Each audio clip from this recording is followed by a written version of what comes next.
கர்த்தருடைய பரிசுத்த நாமத்திற்கு மகிமை உண்டாவதாக. இந்த வீடியோ மூலமாய் உங்களை சந்திப்பதில் கர்த்தருக்குள் மிகுந்த சந்தோஷப்படுகிறேன். இந்த வீடியோவில் ஒரு தகப்பனுக்கும் ஒரு பிள்ளைக்கும் உள்ள உறவை குறித்து ஒரு சில காரியங்கள் சொல்லப்படுகிறது.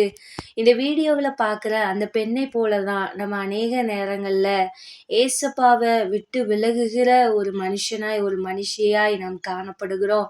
இன்னைக்கு ஆண்டவர் நம்ம கிட்ட சொல்றார். ஆரம்பத்தில் ஏசப்பா கிட்ட அவ்வளோ நல்லா பேசுவோம். ஏசப்பா இல்லாமல் நம்ம எங்கேயும் போக மாட்டோம். அவர் சொல்றது மட்டும்தான் கேட்போம். அப்படிலாம் இருந்தோம். அப்புறம் கொஞ்சம் கொஞ்சமா இந்த உலகத்துக்கு இடம் கொடுத்து, சோசியல் மீடியாவுக்கு இடம் கொடுத்து, நம்மளோட ஃப்ரெண்ட்ஸுக்கு இடம் கொடுத்து, அப்படியே ஏசப்பாவை விட்டு நம்ம தூரம் போயிருப்போம். ஆனா ஒரே ஒரு காரிய வேதத்துல சொல்லியிருக்கு. எபிரெயர் 6:6 சொல்லியிருக்கிறது, இப்படி நம் தேவனை விட்டு பின்வாங்கிறது நம்ம ஏசப்பாவை மறுபடியும் சிலுவையில் அறைகிறதற்கு சமம் என்று சொல்லி. ஆனா ஒண்ணே ஒண்ணு மட்டும் நான் சொல்ல விரும்புறேன். என்ன அப்படின்னா, நம்ம எவ்வளோ வேதனையை கொடுத்தாலும் ஏசப்பா நம்ம பக்கத்துல தாங்க இருக்கிறாங்க. அவர் நம்மை விட்டு விலகுகிற தேவன் அல்ல. அவர் ஒரு ஏக்க கண்களோட என் பிள்ளை எப்போ என்கிட்ட மறுபடியும் பேசுவா, நான் எப்போ அவகிட்ட பேசுவேன்னு சொல்லி ஏசப்பா இன்னைக்கு ஏங்கி கொண்டு இருக்கிறாருங்க. இதுவரைக்கும் நம்ம சிலுவையில ஏசப்பாவை அலைஞ்சிருக்கலாம்.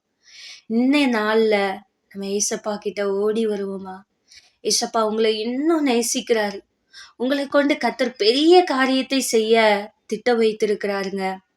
பேதுருவை போல மறுதலிச்சாலும் பரவாயில்ல, திரும்ப ஏசப்பா கிட்ட வந்துருங்க. ஏசப்பா உங்களை கொண்டு பெரிய காரியங்களை செய்வார்.